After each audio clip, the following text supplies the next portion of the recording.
आज के इस सेशन में जो हम बात करने वाले हैं वह है moment of inertia of a solid sphere about a tangent axis.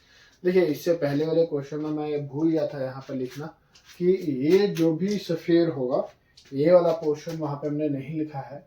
जो भी मोमेंट ऑफ इनर्शिया हमने कैलकुलेट किया है वो सॉलिड स्फीयर के लिए क्या हुआ है। ठीक है, जो भी हमारे पास आया था 2/5 mr² के बराबर। ठीक है, moment of inertia about its diameter. आज का जो हमारा सेशन होने वाला है, it is moment of inertia of a solid sphere about a tangent axis. एक टेंजेंट एक्सिस पे कैसा होगा। देखिए, इसके लिए सबसे पहले तो हम एक स्फीयर कंसीडर करते हैं कुछ इस प्रकार से। ये मेरे पास एक स्फीयर है, ठीक है। ये इसका एक्सेस ऑफ रोटेशन था अबाउट इट्स डायमीटर। ये इसके सेंटर से पास हो रहा है, ठीक है। आज हमें कहता है कि भाई आज का जो सेशन होने वाला है वो है moment of inertia of a sphere about it's tangent axis. यहाँ पर हमारे पास है ये एक्सिस है।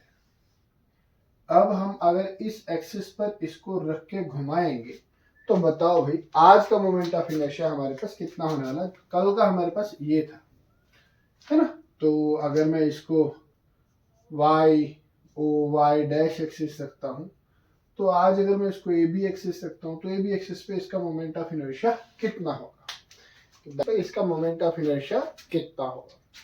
देखिए, ए बी एक्सिस का अगर मैं देखूं तो सेंटर से सेंट्रल पॉइंट से ये डिस्टेंस कितना होगा। This will be exactly equal to radius of the sphere के बराबर, आर के बराबर, है ना। मतलब ये जो एक्सिस ऑफ रोटेशन आज का हमारा होने वाला है, ये एक्सिस ऑफ रोटेशन कितना दूरी पर है, आर दूरी पर है।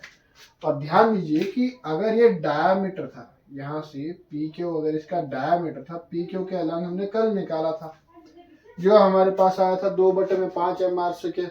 आज हम निकालने वाले हैं ए बी एक्सिस पर जो कि है आर दूरी पर।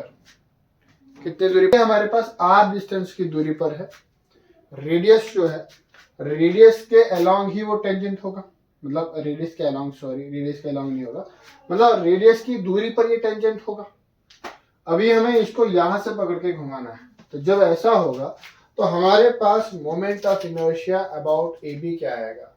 हमें पता है according to parallel axis theorem, according to parallel axis theorem, parallel axis theorem के तहत हमें पता है कि moment of inertia about A B will become equal to moment of inertia about Y dash axis plus mass of the sphere into R square. What will be R mass of the sphere. अगर हमारे पास मास में अगर m consider करता हूं, है ना, into R square the distance between these two axis.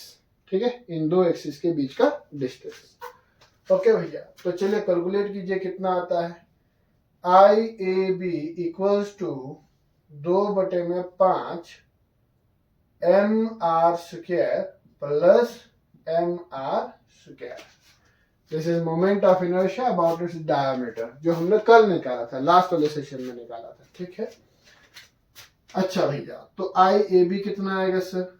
I A B will become equals to 2/5 plus 1 into mr²। तो ये कितना होगा, 5 2 7/5 mr²।